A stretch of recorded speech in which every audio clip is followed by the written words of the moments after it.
ধূমপান, মদ্যপান এবং তামাক সেবন স্বাস্থ্যের জন্য ক্ষতিকর। এতে ক্যান্সার হতে পারে। নমস্কার বন্ধুরা, রেড এফএম সাসপেন্সে আপনাকে স্বাগত। বাংলা সাহিত্যের কিছু ভৌতিক এবং রোমাঞ্চকর গল্প দিয়ে সাজানো আমাদের এই বিশেষ নিবেদন। আজ আপনারা শুনবেন লেখিকা সামিয়ার কলমে লেখা গা ছমছমে ভৌতিক গল্প রহস্যময়ী তরুণী। লেখিকার জন্ম 2004 সালের 5ই এপ্রিল বাংলাদেশের ফেনী জেলার সোনাগাজীতে। তার লেখা কয়েকটি চর্চিত গল্প তালুকদার বাড়ির রহস্য, রহস্যময়ী তরুণী, নন্টি ফন্টি, মামা ভাগ্নে ইত্যাদি। লেখিকা বর্তমানে দ্বাদশ শ্রেণীতে অধ্যয়নরত। আজকের গল্পের সূত্রধর, গল্প পাঠ এবং পুরুষ চরিত্রে রয়েছি আমি বাপি মণ্ডল এবং সমস্ত মহিলা চরিত্রে কণ্ঠ দিয়েছেন মৈত্রেয়ী চ্যাটার্জি। শুরু হচ্ছে আজকের গল্প রহস্যময়ী তরুণী।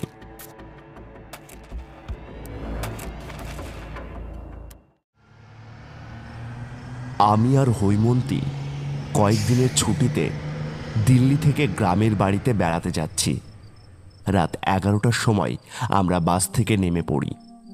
রাত 11টা মানে গভীর রাত, তার উপর আবার শীতকাল।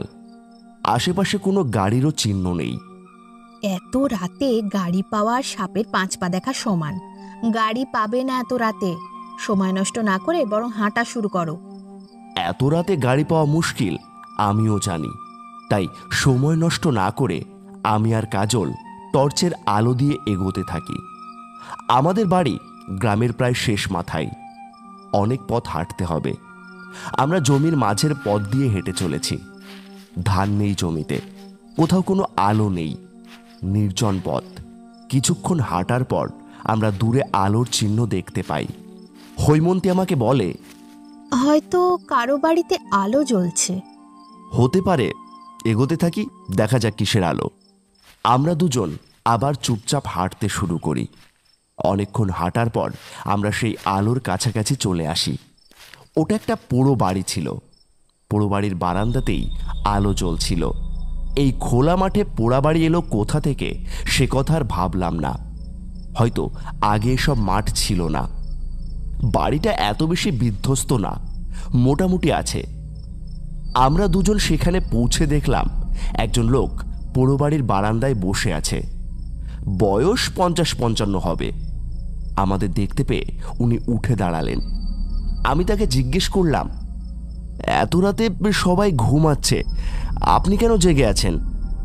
আমি যদি সবার মতো ঘুমিয়ে পড়ি তাহলে সবাইকে পাহারা দেবে কে? মানে বুঝলাম না। আমি এই গ্রামের চৌকিদার। আমার নাম শামশের বাহাদুর। নামটি শুনে আমার সঙ্গিনী বলে উঠল, শামশের বাহাদুর নামের আরো একজন চৌকিদারের কথা আমিও শুনেছি আমার দাদির কাছ থেকে। তিনি অনেক দিন আগে মারা গিয়েছেন। এক নামের কতজন থাকতে পারে তার কোনো হিসেব আছে? তা ঠিক বলেছেন। আপনারা কোথায় যাচ্ছেন? আমরা চরচান্দিয়া গ্রামেই আসছি। রাত তো অনেক হয়েছে, আপনারা এখানে বসতে পারেন, কোনো সমস্যা নেই। তার কথা মতো আমরা দুজনেই রাজি হলাম। অনেক ঠান্ডা লাগছে, আশেপাশে কোনো গাছপালা নেই, এই জন্য বাতাস হু হু করে আসতে লাগলো। আমরা বারান্দার ভেতর প্রবেশ করলাম। কাঠের বেঞ্চের ওপর বসলাম আমরা। চৌকিদার সাহেব আমাদের জিজ্ঞেস করলেন, ঠান্ডা লাগছে? কাঁচা সুপারির পান খেতে দিচ্ছি আপনাদের। না, আমি পান খাই না। আরে খান, শরীর গরম হবে। কাঁচা সুপারি খেলে গরমে ঘামতে শুরু করবেন। চৌকিদারের মিনতিতে আমি কাঁচা সুপারির পান খেলাম। হৈমন্তীকে অনুরোধ করতে হলো না, সে এমনিতেই অভ্যস্ত। চৌকিদার সাহেব আমাদের বললেন, রাত তো অনেক হলো, প্রায় 12:30 বেজে গেছে। চারিদিকে অন্ধকার, রাতে কিভাবে যাবেন? তার চেয়ে বরং এখানে বসে থাকুন, গল্প গুজব করি। আমি চৌকিদারকে বললাম, আপনি ভূতের গল্প পারেন?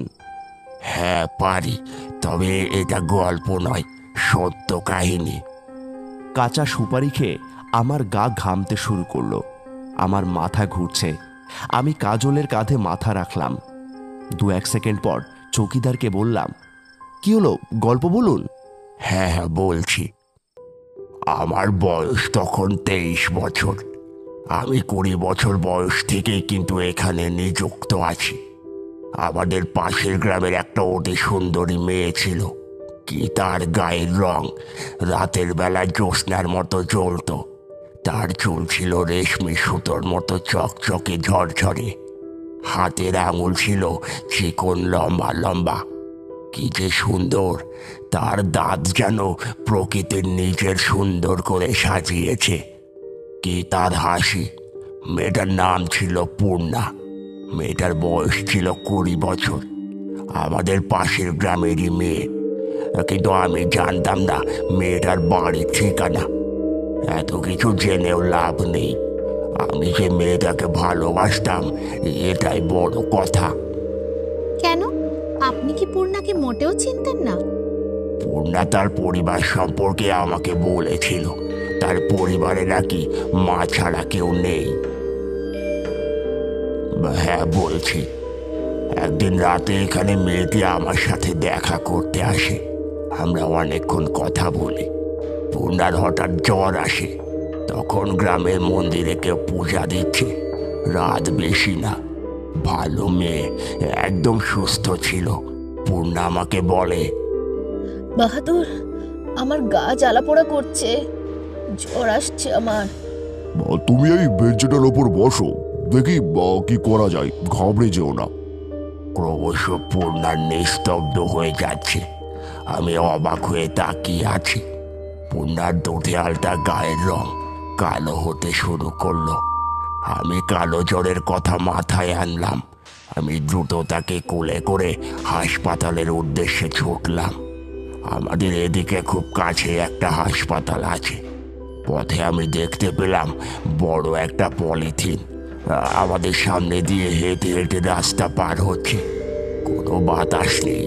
পলিথিন সোজা হয়ে মানুষের মতো হাঁটছে। এত বড় পলিথিন আমি কোনোদিনও দেখিনি। আমি আর না ভেবে যত দ্রুত সম্ভব হাসপাতালের দিকে এগোতে থাকি। একটু এগোতে দেখি একটা মুরগি, তার সাথে কতগুলো ছোট ছোট বাচ্চা মুরগি। আমি বলতে থাকলাম, এত রাতে মুরগি কোথা থেকে আসলো? বা আমাকে দেখে মুরগিটা ঝোপের আড়ালে চলে গেল। একসময় হাসপাতালে পৌঁছে যাই। পূর্ণার শরীর একদম কালো হয়ে গেছে। ডাক্তার ওকে নিয়ে ভেতরে যায়। আমি বাইরে দাঁড়িয়ে থাকি। হঠাৎ আমার চোখে পড়ল একটা রুমের দিকে। ওখানে মর্গের লেখা। আমি আগে কোনোদিন মর্গের লোক দেখিনি, শুধু নাম শুনেছি। আমি কৌতূহলবশত মর্গের দিকে এগোতে থাকি। মর্গের দরজা বন্ধ। কিছুক্ষণ পর আমার পেছনে কারো হাঁটা শব্দ শুনতে পাই। পিছে তাকিয়ে দেখি দুজন লোক লাশ নিয়ে মর্গে প্রবেশ করছে। তারা আমাকে বলল, এখান থেকে চলে যাও। এই কথা বলে তারা দরজা খুলল। দরজা খুলতে ক্যাচ ক্যাচ করে শব্দ হলো। মনে হলো অনেক দিন ধরে এটা খোলা হয়নি। মানুষ দেখতে পেয়েও আমি তাদের সাথে যাই। প্রথমে বারণ করলো ঠিকই, কিন্তু তাদের সাথে যাওয়ার পর কিছুই বলল না। আমি অবাক হয়ে যাই। ভেতরে দেখি সেই পলিথিনটা হাঁটছে। খসখস আওয়াজ হচ্ছে পলিথিনের। আমাদের দেখে পলিথিনটা উধাও হয়ে যায়। আমি কিছুটা ভয় পেয়েছি। লাশ যাকে এনেছে তার চেহারার সাথে পূর্ণার অনেকটা মিল রয়েছে। আমি কান্না করতে করতে দৌড়ে বাইরে চলে আসার জন্য প্রস্তুতি নিলাম। এবার মনে পড়ল আমি তো পূর্ণাকে একা রেখে এসেছি। দৌড়ে বের হয়ে আসতেই দেখি হঠাৎ করে দরজাটা বন্ধ হয়ে গেল। পলিথিনটা ভেতরে হাঁটছে। আমার পাশে চারিদিক ঘিরে খসখসে আওয়াজ করে পলিথিনটা দৌড়াচ্ছে। আমি ভয়ে জ্ঞান হারাই। চোখ খুলে দেখি আমি হাসপাতালের বেডে শোয়া। পূর্ণা আমার পাশে দাঁড়িয়ে আছে। পূর্ণা আমাকে বলল, আমি এখন সুস্থ। তোমাকে আমি দেখতে না পেয়ে খুঁজে বেড়াচ্ছি। পরে দেখি তুমি পরিত্যক্ত মর্গটার পাশে পড়ে আছো। আমি অবাক হয়ে বললাম, পরিত্যক্ত মর্গে? একজন ডাক্তার বলল যে ওটা 11 বছর ধরে বন্ধ আছে। আমি কাউকে কিছু বললাম না, শুধু নিজে নিজে ভাবলাম ওই লোক দুটোর পলিথিনের রহস্য। পূর্ণাকেও কিছু বলিনি, সে ভয় পাবে বলে। আমি আর পূর্ণা হাসপাতাল থেকে বেরিয়ে পড়ি বাড়ির উদ্দেশ্যে। আমরা প্রায় আমার বেড়া ঘেরা বাড়ির কাছে চলে আসি। দূর থেকে বেড়ায় ঘেরা ঘরের আলো দেখা যাচ্ছে। আমরা শুধু হাঁটতেই থাকি, কিন্তু আলোর কাছে পৌঁছতে পারছি না। রাত 11টা বেজে গেছে, পূর্ণাকে বাড়ি যেতে হবে। 11:30 বেজে গেছে, এখনো আলোর কাছে পৌঁছতে পারিনি। এভাবে দেখতে দেখতে 1টা বেজে গেছে, এখনো পৌঁছতে পারিনি। আমি ভয়ে ঘামতে শুরু করি। খোলা মাঠ, একটা অসত্য গাছ ছাড়া কিছুই নেই। চাঁদের আলোয় সবই দেখা যাচ্ছে। হঠাৎ সামনে দেখি বড় পলিথিনটা আমার সামনে। আমার আশেপাশে দৌড়াচ্ছে। আমি চিৎকার করছি, কিন্তু আমার আওয়াজ বের হচ্ছে না। আমি হাত দিয়ে পলিথিনটা ছিঁড়ে ফেলি। পলিথিনটা মাটিতে পড়ে যায়, সাধারণ পলিথিনের মতো হয়ে যায়। পেছনে তাকিয়ে দেখি পূর্ণাও নেই। আমি পেছনের দিকে দৌড়াতে থাকি। অসত্য গাছে একটা আলো জ্বলছে। আমি তাকাতেই দেখি পূর্ণা অসত্য গাছে বসে আছে। আমি তাকে বললাম, এ কি, তুমি ওখানে কি করছো? তুমি তো গাছে উঠতে পারো না। পূর্ণার পা ঝুলছে গাছের ডালে। সে ভয়ঙ্কর ভাবে হাসছে। তার কি ভয়ঙ্কর হাসি! পূর্ণা আমাকে হাত দিয়ে পলিথিনের দিকে ইঙ্গিত দিচ্ছে। আমি তাকাতেই পূর্ণা এক লাফ দিয়ে পলিথিনের পাশে চলে আসে। তার শরীরের পরিবর্তন শুরু হয়। পূর্ণা আগের মতো সুন্দরী নেই। তার শরীর কালো হয়ে গেছে, চুলগুলো বাঁকা বাঁকা, সাদা সাদা ছোট ছোট। মাথার মাঝখানে মোটা একদলা সিঁদুর। ভয়ঙ্কর ভাবে হাসছে, হাসি যেন থামছেই না। আমি বললাম, ও পূর্ণা, তুমি এরকম হয়ে গেলে কেন? কে তোমাকে এরকম করেছে? তুমি পূর্ণা নাও। আমার পূর্ণা কোথায়? বলো বলো, আমার পূর্ণা কোথায়? ভয়ঙ্করী পূর্ণা বলল, আমি বসুধা, আমি পূর্ণা। তুই প্রতিদিন রাতে এখানে একা একা বসে থাকতি, আমি তোকে দেখতাম। তোকে আমার পছন্দ হয়ে যায়। আমার একটা ছেলে আছে। যে পলিথিনটাকে তুই দেখেছিলি সেটাই আমার ছেলে। কিন্তু তুই তো এখন আমার ছেলেকে মেরে ফেললি। আমার ছেলে তোর কোনো ক্ষতি করেনি। আমি অসুস্থ হওয়াতে আমার ছেলে আমাকে দেখতে এসেছে পলিথিনের রূপ ধরে। যখন কেউ মন্দিরে পুজো দেয় তখন আমি আমার আসল রূপে ফিরে আসি। তখন আমার কোনো শক্তি থাকে না। আমি হিন্দু। একটু আগে আমি অসুস্থ হইনি, আমার শক্তি চলে গেছিল। তখন চারদিকে অনেক গীতা পাঠ শুনেছি আমি। আমি কি ধরা পড়ে গেছি নাকি সেটা দেখার জন্য আমার ছেলে এসেছিল। কিন্তু তুই তো আমার ছেলেকে মেরে ফেললি। এখন আমিও তোকে আমাদের জগতে নিয়ে আসবো। এই বলে পূর্ণা মানে বসুধা আমার ওপর ঝাঁপিয়ে পড়ে। আমার আর কিছু মনে নেই। রোদের আলো পড়ে আমার মুখে। আমার জ্ঞান ফিরলে আমি দেখি বাড়ির পাশে পড়ে আছি। অসত্য গাছটাও আছে স্বাভাবিকভাবে। পাখি কিচিরমিচির করছে। চৌকিদার সাহেব এবার থামলেন। দেখুন চৌকিদার সাহেব, অশ্বত্থ গাছটা এখনো আছে। ওই যে দাঁড়িয়ে আছে। শীতের হাওয়ায় ঝিরিঝিরি করে অশ্বত্থ গাছের পাতা নড়ছে। আরে ভয় পেও না, আমি তো আছি। আমি তাকে বললাম, অথচ আমিও ভেতর ভেতর ভয় পাচ্ছি। দেখতে দেখতে প্রায় সকাল হয়ে যাচ্ছে। চৌকিদার সাহেব বলল, আমি একটু বাড়িতে যাই, আপনারা বসুন, আবার চলে আসছি। আমরা অনেকক্ষণ অপেক্ষা করলাম। চৌকিদার সাহেব আসলেন না। হৈমন্তী আমাকে বলল, চলো আমরা চলে যাই। উনি মনে হয় বাড়িতে গিয়ে ঘুমিয়ে পড়েছে। হ্যাঁ চলো, সকাল হয়ে গেছে। আমরা দুজন হাঁটা শুরু করি।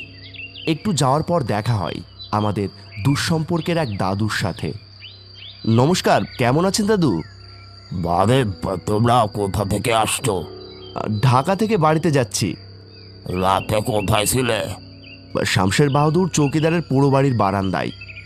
দাদু অবাক হয়ে বলল, শামশের বাহাদুর? হ্যাঁ, কেন, আপনি চেনেন না? তুমি কি পাগল হয়ে গেছো? কেন? ওই চৌকিদার তো প্রায় 30 বছর আগে মারা গিয়েছে। কিভাবে মারা গেছে কেউ জানে না।